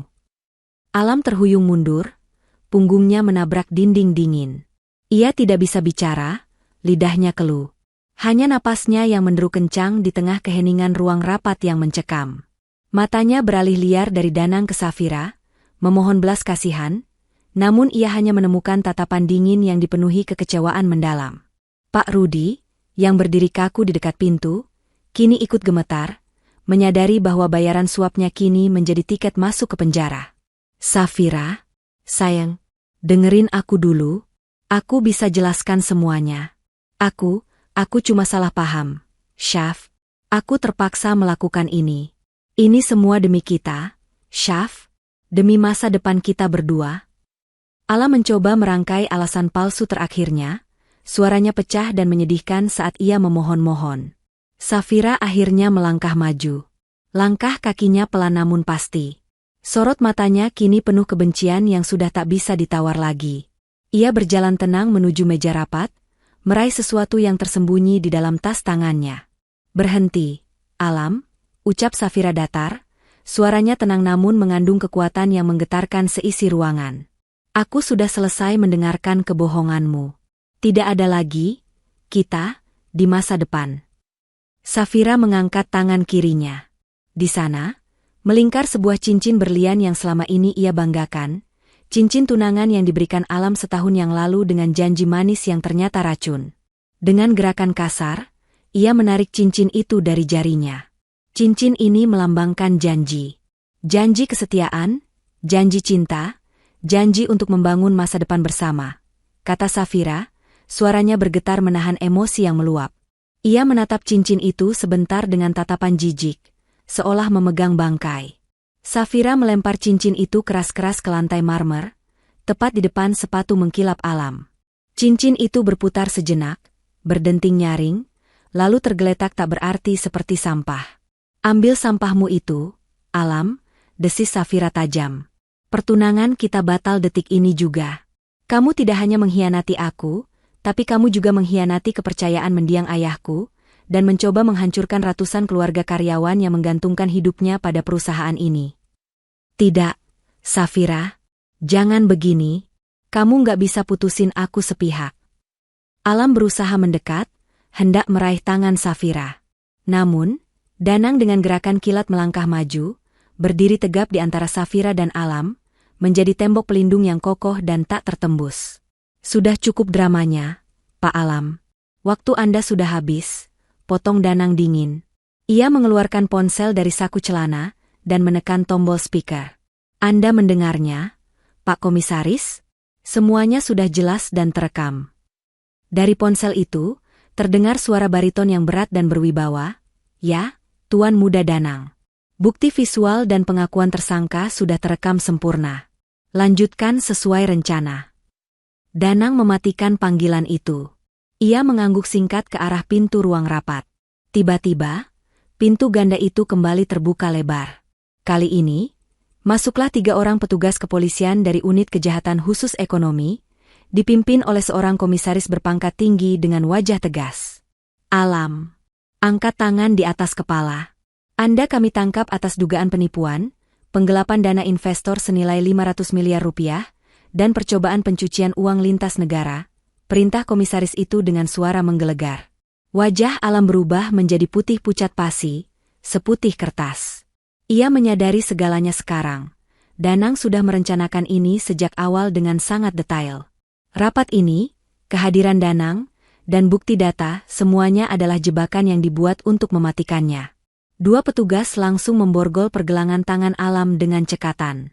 Pria yang tadi pagi masih angkuh itu kini menangis meraung-raung, meronta-ronta minta dilepaskan, memaki Danang dan Safira dengan kata-kata kasar, namun tidak ada lagi yang peduli. Rudi, kamu juga ikut. Perintah komisaris sambil menunjuk kepala security itu. Pak Rudi yang sempat mencoba kabur lewat pintu belakang langsung diringkus tanpa perlawanan berarti. Alam dan Pak Rudi diseret keluar dari ruang rapat seperti kriminal hina.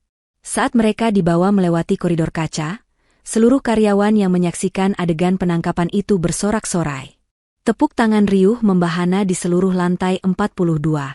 Rasa lega dan bahagia membuncah di udara. Nama baik perusahaan akhirnya pulih, dan si pengkhianat mendapatkan karmanya. Safira berdiri di ambang pintu, menyaksikan punggung Alam yang diseret menjauh, hingga bayangannya hilang di balik pintu lift. Tubuhnya yang tegang perlahan rileks. Ia membalikkan badan, air matanya menetes lagi, namun kali ini adalah air mata kemenangan yang manis. Danang melangkah mendekat, mengulurkan sapu tangan sutra dari saku taksidonya dengan lembut. Selamat, Bu CEO. Perusahaan Anda selamat, dan hidup Anda baru saja dimulai kembali, ucap Danang tulus. Safira mengambil sapu tangan itu, menyeka pipinya sambil tersenyum haru. Ia menatap Danang dengan tatapan yang penuh terima kasih dan kekaguman yang baru. Ia sadar, pangeran sejati tidak datang menunggang kuda putih untuk menyelamatkan Cinderella dari istana, tapi terkadang ia datang membawa kain pel untuk membersihkan hidupnya dari kehancuran. Alam menatap kartu nama hitam di tangannya dengan tangan gemetar hebat. Tulisan emas, Danang Pradana, CEO Pradana Tech Group, seolah meledeknya, berkilauan di bawah lampu ruang rapat. Namun, ego Alam yang setinggi langit menolak untuk runtuh begitu saja. Ia meremas kartu nama mahal itu hingga lecek tak berbentuk, dan melemparnya ke lantai dengan kasar. Omong kosong, teriak Alam, wajahnya merah padam karena amarah dan kepanikan yang bercampur aduk menjadi satu. Napasnya memburu. Pradana Tech Group? Perusahaan teknologi raksasa itu? Jangan ngimpi. Lu pasti cuma cetak kartu nama palsu di percetakan pinggir jalan buat nakut-nakutin gue. Lu pikir gue bego? Alam menoleh ke arah Safira, mencoba mencari dukungan dengan tatapan memelas yang manipulatif. Safira, kamu jangan mau dibodohi sama penipu ini. Mana ada miliarder jadi tukang pel? Ini pasti trik dia buat ambil alih perusahaan kamu. Usir dia sekarang atau aku panggil polisi beneran.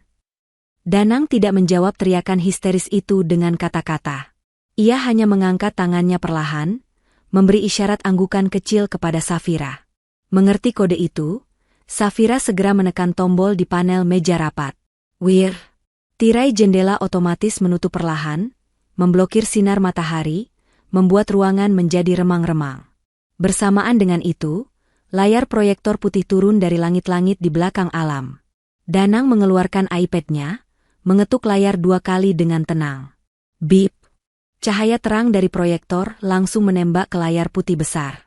Alam berbalik kaget, dan seketika itu juga, lututnya terasa lemas hingga ia harus berpegangan pada pinggiran meja. Di layar raksasa itu, terpampang jelas bagan alur keuangan yang sangat rumit namun detail. Judul besarnya tertulis tebal dengan warna merah darah, Skema Pencucian Dana Saphira Land 2025. Bukan hanya grafik batang biasa, Danang menampilkan bukti-bukti forensik digital yang tak terbantahkan. Deretan tanggal, jam, nominal transaksi hingga sen-sen terakhir, serta nomor rekening tujuan di bank-bank offshore terpampang nyata. Di sana terlihat jelas dana 500 miliar rupiah yang sempat hilang kemarin, dipecah-pecah menjadi ribuan transaksi kecil untuk mengelabui sistem perbankan nasional, lalu dikumpulkan kembali ke satu rekening induk di Swiss.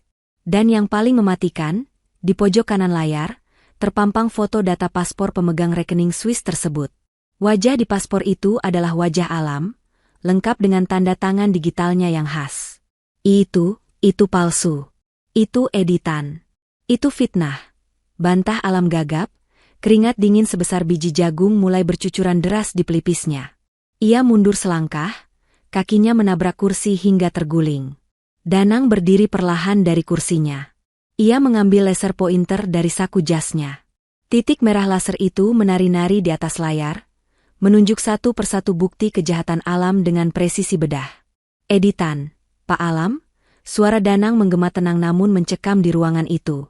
Data ini saya tarik langsung dari server bayangan yang kamu pakai. Kamu pikir dengan pakai NMPN dan proxy gratisan, jejak digital kamu hilang? Kamu meremehkan teknologi saya.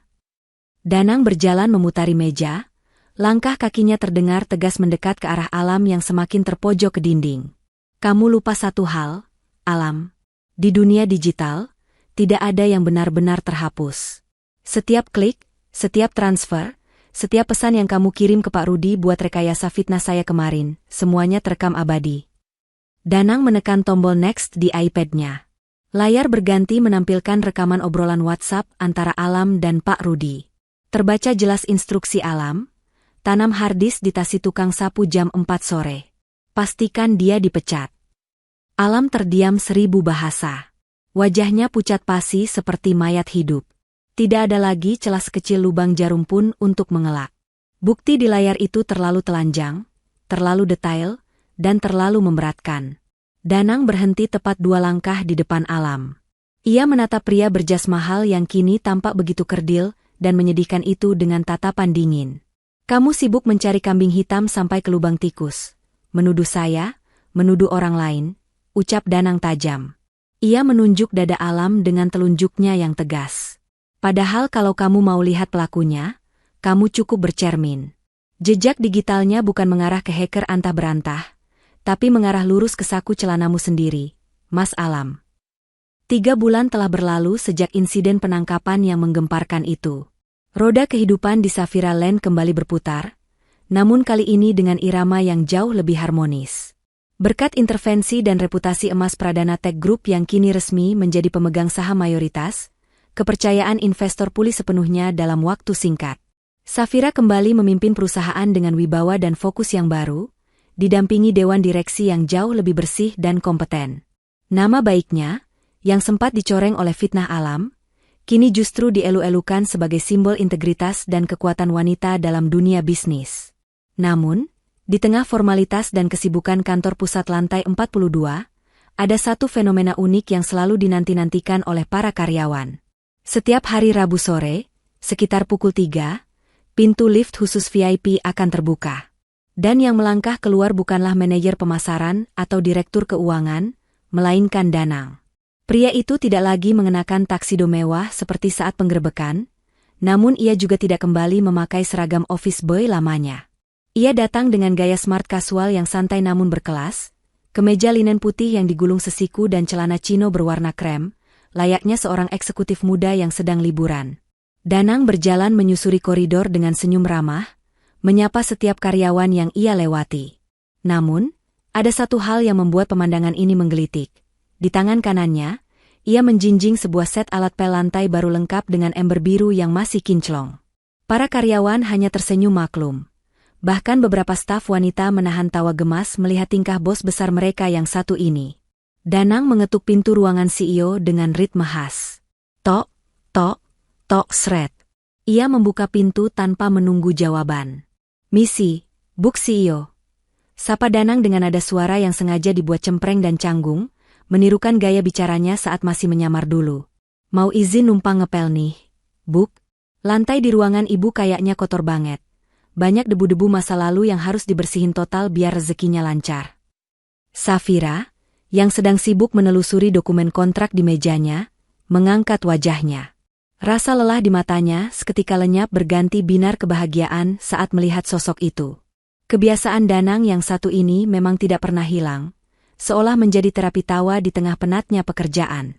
Astaga, Danang. Kamu ini kan sudah jadi komisaris utama, saham kamu paling besar di gedung ini. Kenapa masih iseng bawa-bawa sapu sih? Tegur Safira pura-pura kesal, namun bibirnya tak bisa menahan senyum geli. Karyawan baru pada bingung loh, dikira kita kekurangan cleaning service sampai pemilik saham turun tangan. Danang tertawa renyah. Ia menyandarkan alat pel itu di sudut ruangan, lalu berjalan santai ke arah meja Safira. Tanpa permisi, ia duduk di kursi tamu, mengangkat satu kakinya dengan santai, dan mengambil toples snack keripik di meja Safira. Ini cuma ritual biar saya nggak lupa daratan. Safira, biar saya nggak lupa rasanya jadi orang biasa. Lagi pula, dari ember dan kain pel inilah kita mulai segalanya, kan? Danang menjentikan jarinya ke arah lantai marmer yang mengkilap. Saya datang cuma mau memastikan, area di sekitar CEO tercinta ini sudah benar-benar steril. Bebas dari kuman hacker, bebas dari virus pengkhianat, dan terutama bebas dari buaya darat kayak si Alam. Tenang aja, Buk. Saya jamin sistem keamanan hati ibu sekarang firewall-nya sudah saya pasang berlapis baja. Safira meletakkan pulpen mahalnya, bersandar di kursi kebesarannya, dan menatap Danang dengan tatapan lembut yang sulit ia sembunyikan. Di tengah candaan konyol itu, ia tahu Danang adalah jangkar yang menstabilkan hidupnya. Pria ini adalah satu-satunya yang membuatnya merasa aman. Ngomong-ngomong soal membersihkan, ujar Safira sambil memiringkan kepalanya sedikit, menatap Danang penuh arti. Kamu datang jauh-jauh dari kantor pusatmu ke sini cuma buat iseng ngepel lantai atau ada maksud terselubung lain, Pak Komisaris? Danang menghentikan kunyahannya. Ia mencondongkan tubuhnya ke depan, melintasi meja kerja, hingga wajah mereka cukup dekat. Seringai jahilnya berubah menjadi senyum maskulin yang menggoda. Permisi, Buk. Nggak cuma mau dipel lantainya aja kok. Bisik Danang dengan suara rendah yang membuat jantung Safira berdesir hebat. Ia mengulurkan tangannya, menyentuh lembut punggung tangan Safira di atas meja. Sekalian mau izin, boleh saya pel hatinya juga, Buk? Biar bersih dari luka lama dan siap diisi sama penghuni baru. Wajah Safira seketika bersemu merah, padam seperti kepiting rebus. Ia memukul bahu Danang pelan dengan berkas di tangannya, mencoba menutupi salah tingkahnya. Tawa mereka pecah bersamaan, memenuhi ruangan itu dengan aura romansa yang hangat. Semua orang di Safira Land kini tahu bahwa si mantan office boy itu bukan hanya kesayangan CEO, tapi sebentar lagi akan menjadi pemilik sahati sang ratu perusahaan. Sejak badai pengkhianatan alam berlalu dan matahari kembali bersinar di Safira Land, Danang tidak pernah benar-benar menjauh dari sisi Safira. Meski statusnya kini adalah CEO dari grup konglomerasi raksasa yang menjadi mitra strategis, namun bagi Safira, Danang tetaplah pelindung pribadinya. Hubungan profesional yang kaku perlahan melebur, digantikan oleh kelekatan yang hangat, manis, dan terkadang menggemaskan, membuat siapapun yang melihatnya akan tersenyum iri. Safira seringkali harus lembur hingga larut malam di kantor, memastikan semua proyek besar yang sempat tertunda kembali berjalan lancar. Danang, yang secara teknis tidak memiliki kewajiban untuk berada di sana, selalu setia menemani. Di sudut ruangan kerja Safira yang luas, Danang terlihat duduk santai di sofa kulit. Ia tidak sibuk dengan laptop atau menelpon klien penting, melainkan sibuk memiringkan ponselnya, jarinya menari lincah bermain game daring. Sesekali ia bersorak pelan atau menggerutu jenaka saat karakternya kalah, suara yang justru menjadi hiburan tersendiri bagi Safira di tengah tumpukan berkas yang membosankan. Saat jam dinding menunjukkan pukul 2 pagi dan kepala Safira mulai terkantuk-kantuk berat, Danang akan bangkit dengan sigap. Ia pergi ke pantry kecil di ruangan itu, meracik kopi susu dengan takaran rahasia, resep andalannya saat masih jadi office boy. Minum dulu, bos. Jangan dipaksa, ucap Danang lembut sambil meletakkan cangkir hangat itu. Mata kamu sudah kayak panda. Kalau kamu sakit, saham perusahaan turun lagi loh. Safira menerima cangkir itu dengan senyum lelah. Terima kasih, Danang. Kamu ngapain sih nungguin aku sampai pagi buta gini? Pulang aja sana, istirahat. Siapa bilang aku nungguin kamu? Aku lagi nungguin baterai ponselku penuh. Elak Danang dengan cengiran khasnya yang menyebalkan tapi ngangenin. Namun, saat Safira akhirnya menyerah pada kantuk dan tertidur di meja kerjanya, Danang dengan diam-diam mengambil jas mahalnya. Dengan gerakan sangat pelan agar tidak membangunkan sang putri tidur, ia menyelimuti bahu Safira, memastikan wanita itu tetap hangat di ruangan ber-AC yang dingin. Tidak hanya di kantor, gaya pacaran mereka juga jauh dari kata mewah. Suatu malam, Safira mengeluh bosan dengan private dinner di hotel bintang 5. Ia ingin merasakan makanan yang merakyat. Tanpa pikir panjang, Danang membawanya ke kawasan Blok M, tempat para penjual gultik atau gulai tikungan berjejer ramai di trotoar. Safira, yang terbiasa makan dengan etika meja makan ketat, awalnya tampak canggung duduk di kursi plastik bakso di pinggir jalan, dikelilingi asap sate dan suara pengamen jalanan. Ia memegang piringnya dengan ragu. Makan, Syaf. Nggak usah takut kotor. Danang tertawa melihat kekakuan Safira. Dengan sabar, ia mengaduk nasi gulai itu, meniupnya sebentar, lalu menyuapkannya ke mulut Safira layaknya menyuapi anak kecil.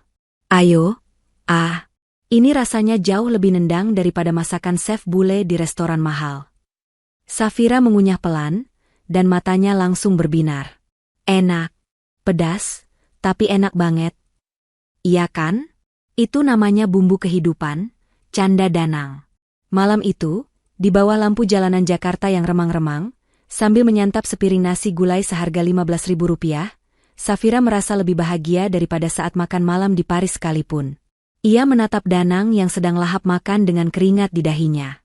Kamu benar, Danang, ucap Safira pelan, membuat Danang menoleh. Rasanya lebih enak. Tapi bukan karena gultiknya. Tapi karena makannya sama kamu. Danang terdiam, sendok di tangannya menggantung di udara. Ia membalas tatapan Safira, ada kilatan serius dan penuh kasih di matanya. Aku juga suka, Safira. Karena malam ini, aku melihat Safira yang asli. Bukan Safira si CEO yang tegang dan penuh image jaga wibawa. Kedekatan yang terbangun dari kejujuran dan kesederhanaan, tanpa intrik itu membuat hati Safira semakin yakin. Danang bukan lagi sekadar pahlawan penyelamat data perusahaan, ia adalah penyelamat jiwanya yang kesepian. Kini, hanya tinggal satu langkah besar lagi. Danang tahu, ia telah menemukan pelabuhan terakhirnya, dan ia sedang merencanakan sesuatu yang gila untuk mengikat hati wanita itu selamanya. Danang adalah tipe pria yang anti-mainstream. Setelah melewati badai drama perkantoran yang nyaris menghancurkan hidup mereka, ia merasa lamaran dengan lilin dan musik biola di restoran mahal terlalu biasa dan membosankan. Ia ingin momen yang mencerminkan hubungan mereka. Penuh kejutan, sedikit gila, tapi sangat nyata. Maka, pada suatu hari Minggu yang cerah, alih-alih mengajak Safira ke restoran romantis di kawasan Menteng seperti pasangan elit lainnya, Danang justru menyeret Safira ke tengah keramaian dunia fantasi, Ancol. Serius, Danang? Kita mau kencan ke Dufan? Tanya Safira tak percaya sambil membetulkan topi bisbol putihnya. Ia menatap nanar antrean panjang manusia di depannya.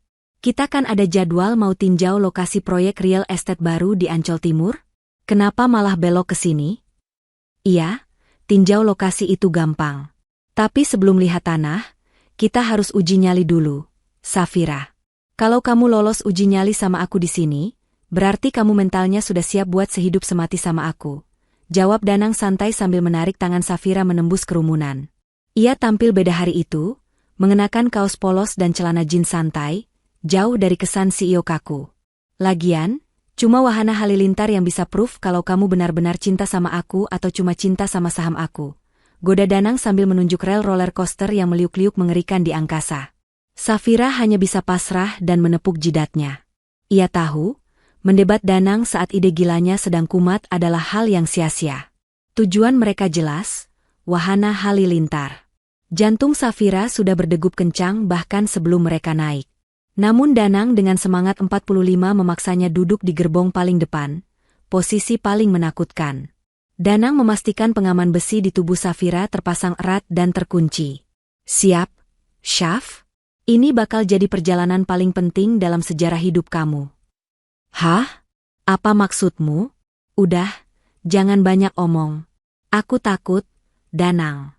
Aku mau turun. Teriak Safira panik saat kereta besi itu mulai bergerak perlahan menaiki tanjakan pertamanya yang tinggi menjulang. Bunyi klek-klek-klek rantai penarik kereta terdengar, seperti hitung mundur menuju kematian bagi Safira. Saat kereta itu berhenti sejenak di puncak ketinggian, menyuguhkan pemandangan laut Jakarta yang luas, Danang merogoh saku celana jeansnya yang memiliki zipper tersembunyi. Dengan tangan yang sedikit gemetar, bukan karena takut ketinggian, tapi karena gugup, ia mengeluarkan sebuah kotak bludru kecil berwarna merah marun. Safira, teriak Danang di tengah deru angin kencang. Apa? Aku mau muntah. Danang. Diam kamu. Teriak Safira histeris dengan mata terpejam erat, tangannya mencengkeram besi pengaman sampai memutih. Dengerin aku dulu. Buka mata kamu. Teriak Danang lagi, berusaha mengalahkan suara mesin. Ia membuka kotak bludru itu. Sebuah cincin berlian soliter berkilauan indah, memantulkan sinar matahari yang terik. Tepat saat kereta mulai meluncur terjun bebas ke bawah dengan kecepatan tinggi, Danang mengambil napas panjang dan berteriak sekuat tenaga. Suara baritonnya memecah angkasa. Safira aa. Will you marry me? Danang berteriak melamar, sementara Safira berteriak histeris ketakutan setengah mati. Wajahnya pucat pasi, air mata, ingus, dan teriakannya bercampur aduk saat tubuh mereka terlempar kencang menembus putaran 360 derajat dan tikungan tajam yang memusingkan. Lamaran romantis itu tenggelam dalam jeritan panjang. 2 menit yang terasa seperti selamanya itu akhirnya berakhir. Kereta melambat dan berhenti di stasiun. Safira turun dengan kaki gemetar hebat, rambutnya acak-acakan seperti singa, dan wajahnya syok berat. Wah, aku benci kamu, Danang. Sumpah aku benci kamu. Safira memukuli lengan kekar Danang dengan sisa tenaga yang ia miliki, napasnya masih memburu. Danang tertawa terbahak-bahak, ia tampak sangat puas. Ia masih menggenggam kotak cincin itu dengan erat. Jadi gimana jawabannya? Safira? Tadi teriakannya kenceng banget. Aku sampai nggak dengar saking ributnya angin. Goda Danang, sama sekali tidak merasa bersalah. Aku tadi teriak iya. Dasar gila. Safira berteriak lagi, kali ini bukan karena takut, melainkan karena gemas dan cinta yang tak tertahankan. Danang tersenyum lebar, senyum kemenangan. Ia segera menarik Safira menuju booth foto yang memajang hasil jepretan otomatis kamera wahana. Mereka melihat layar monitor. Di sana, terpampang foto paling epik. Danang dengan wajah tenang dan senyum lebar memegang kotak cincin, sementara di sebelahnya, wajah Safira terlihat paling konyol sedunia. Mata melotot, mulut menganga lebar berteriak, dan pipi yang peyot terkena angin. Melihat foto itu, kemarahan Safira luntur seketika. Mereka tertawa terpingkal-pingkal di depan umum. Di tengah tawa itu, Danang tiba-tiba berlutut. Kali ini benar-benar berlutut di atas tanah paving yang keras, di depan kerumunan pengunjung Dufan yang mulai menonton. Suasana mendadak hening dan syahdu. Safira, ucap Danang lembut, menatap mata kekasihnya dalam-dalam. Aku mungkin datang ke hidupmu membawa kain pel dan ember kotor. Tapi aku berjanji, aku datang untuk membersihkan hatimu dari luka masa lalu. Maukah kamu menjadi ibu dari anak-anakku, partner bisnis terbaikku, dan menjadi satu-satunya wanita yang membersihkan hatiku selamanya? Air mata Safira menetes lagi, kali ini air mata haru yang hangat. Ia tidak bisa berkata-kata, hanya mengangguk berkali-kali sambil tersenyum bahagia. Danang menyematkan cincin itu di jari manis Safira, lalu berdiri dan memeluk wanita itu erat-erat di bawah terik matahari Ancol. Akhirnya, sang undercover bilioner memenangkan jackpot terbesarnya, sebuah cinta sejati yang tulus tanpa syarat. 6 bulan setelah lamaran yang mengguncang adrenalin di Ancol, hari bahagia itu akhirnya tiba. Safira dan Danang sepakat untuk tidak mengadakan pesta di ballroom hotel tertutup yang kaku. Mereka memilih konsep garden party di pelataran Senayan, sebuah tempat yang asri, terbuka, dan menyatu dengan alam, simbol dari cinta mereka yang tumbuh natural dan membumi. Sore itu, suasana di lokasi pesta tampak seperti potongan adegan dari negeri dongeng. Ribuan bunga melati dan anggrek putih menghiasi setiap sudut, menebarkan aroma wangi yang menenangkan. Para tamu undangan mulai berdatangan. Deretan mobil mewah memadati area parkir. Pejabat tinggi negara, kolega bisnis, hingga para CEO perusahaan multinasional hadir dengan setelan jas terbaik dan gaun perancang ternama, siap memberikan restu kepada pasangan fenomenal ini. Safira tampil begitu anggun dalam balutan kebaya modern berwarna putih gading bertabur kristal, sementara Danang tampak gagah dengan beskap nasional yang pas di tubuh tegapnya. Mereka berdiri di pelaminan yang sederhana namun elegan, menyalami satu persatu tamu penting yang memberikan ucapan selamat. Namun, momen yang paling dinantikan dan menjadi buah bibir bukanlah saat pemotongan kue atau pelepasan merpati. Momen itu terjadi ketika protokol acara mengumumkan kedatangan rombongan tamu khusus. Dari gerbang depan, masuklah sebuah rombongan yang terlihat sangat kontras dengan kemewahan pesta itu. Mereka tidak turun dari mobil sedan mewah, melainkan dari sebuah minibus sewaan. Pakaian mereka pun bukan jas sutra atau gaun malam, melainkan kemeja batik sederhana yang mungkin baru dibeli di pasar Tanah Abang, atau kebaya lama yang sudah agak pudar warnanya. Mereka berjalan dengan langkah ragu-ragu dan canggung, mata mereka tak henti-hentinya menatap takjub dekorasi mewah di sekelilingnya. Para tamu elit mulai berbisik-bisik, bertanya-tanya siapa gerangan rombongan, rakyat jelata, ini yang bisa masuk ke area 6IP. Melihat kedatangan mereka, wajah Danang yang tadinya tersenyum formal, seketika berubah cerah luar biasa. Tanpa mempedulikan protokol, ia turun dari pelaminan, setengah berlari menghampiri rombongan itu. "Pak Asep, Mas Budi, Bu Ijah," seru Danang lantang. Ia langsung memeluk erat seorang bapak tua bergigi ompong. "Pak Asep, kepala office boy di kantor Safira Land dulu." Danang juga mencium tangan Bu Ijah, pemilik warteg tempat ia dan Safira makan siang dulu, yang kini hadir dengan kebaya sederhananya sambil menangis haru. "Ya Allah, Mas Danang Pak Bos. Selamat ya, Nak." "Bapak kira undangan itu salah kirim?" ucap Pak Asep dengan suara bergetar, matanya berkaca-kaca melihat mantan anak buahnya kini bersanding dengan putri raja. Danang menggeleng tegas, lalu merangkul bahu Pak Asep dan menghadapkannya ke arah para tamu undangan elit yang masih bingung. "Bapak-bapak, ibu-ibu sekalian," suara Danang menggema melalui mikrofon. "Perkenalkan, mereka ini adalah tamu 6IP saya hari ini. Mereka adalah rekan-rekan kerja saya dulu. Orang-orang jujur yang mengajarkan saya bahwa kehormatan itu bukan terletak pada seragam atau jabatan, tapi pada keringat halal yang menetes setiap hari." Suasana hening sejenak. Lalu, Safira turun dari pelaminan, menggandeng tangan Danang, dan ikut menyalami satu persatu mantan rekan kerja suaminya itu dengan penuh hormat, tanpa rasa jijik sedikitpun. "Terima kasih sudah datang, Pak, Bu. Tanpa doa dan dukungan kalian saat Danang menyamar dulu, mungkin saya tidak akan pernah menemukan suami sebaik dia," ucap Safira tulus. Melihat kerendahan hati kedua mempelai, tepuk tangan gemuruh perlahan terdengar. Bukan tepuk tangan sopan santun, melainkan tepuk tangan penghormatan yang tulus. Para pejabat dan konglomerat itu tersadarkan akan satu hal. Danang dan Safira bukan hanya kaya harta, tapi mereka kaya hati. Pesta malam itu berlangsung hangat. Tidak ada sekat antara si kaya dan si miskin. Danang terlihat tertawa lepas mengobrol dengan Pak Asep sambil memegang segelas es dawet, sementara Safira sibuk melayani Bu Ijah mencicipi hidangan buffet bintang 5. Itu adalah pernikahan agung yang sesungguhnya, sebuah perayaan di mana cinta mengangkat derajat semua manusia ke tempat yang sama tingginya.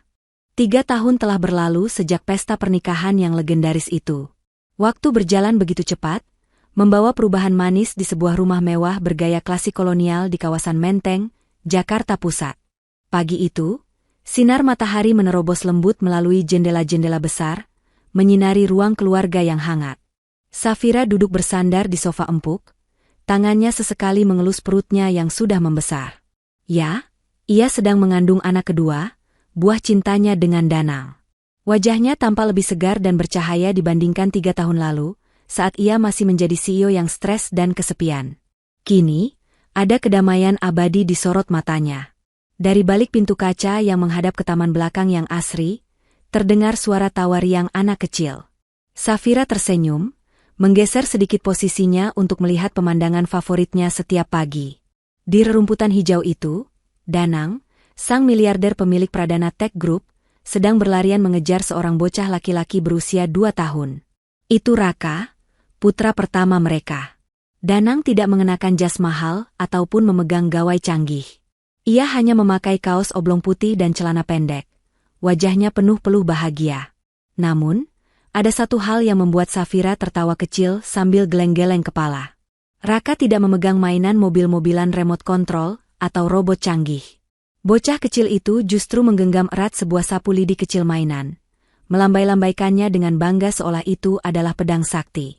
Ayo, yah, kejar Raka. Raka mau bersihin daun-daun nakal. Celoteh Raka dengan pelafalan yang masih cadel. Danang tertawa lepas, pura-pura terjatuh di rumput. Aduh, ayah kalah. Raka jago banget nyapunya. Pasti diajarin bunda ya. Safira membuka pintu kaca, melangkah keluar perlahan. Enak aja bunda yang dituduh. Itu kan ajaran ayahnya yang mantan office boy legendaris. Goda Safira. Danang bangkit, membersihkan rumput di celananya, lalu menggendong Raka tinggi-tinggi. Ia berjalan menghampiri Safira, mencium kening istrinya dengan lembut. Biarin aja, sayang. Biar dia tahu, sebelum dia bisa memerintah ribuan orang kaya ayahnya sekarang, dia harus belajar cara membersihkan kotoran kecil dulu. Dia harus belajar bahwa tidak ada pekerjaan yang hina selama itu halal. Ucap Danang bijak, sambil menatap mata bulat anaknya. Safira tersenyum haru. Ia merangkul lengan suaminya, menyandarkan kepalanya di bahu Danang yang kokoh. Ia teringat kembali masa-masa kelam di kantor dulu, saat ia hampir kehilangan segalanya, dan bagaimana pria sederhana ini datang tanpa membawa kemewahan, tapi membawa ketulusan yang menyelamatkannya. Danang memeluk Safira dan Raka sekaligus. Di bawah naungan pohon rindang di halaman rumah mereka, keluarga kecil itu menikmati kebahagiaan yang sempurna. Jauh dari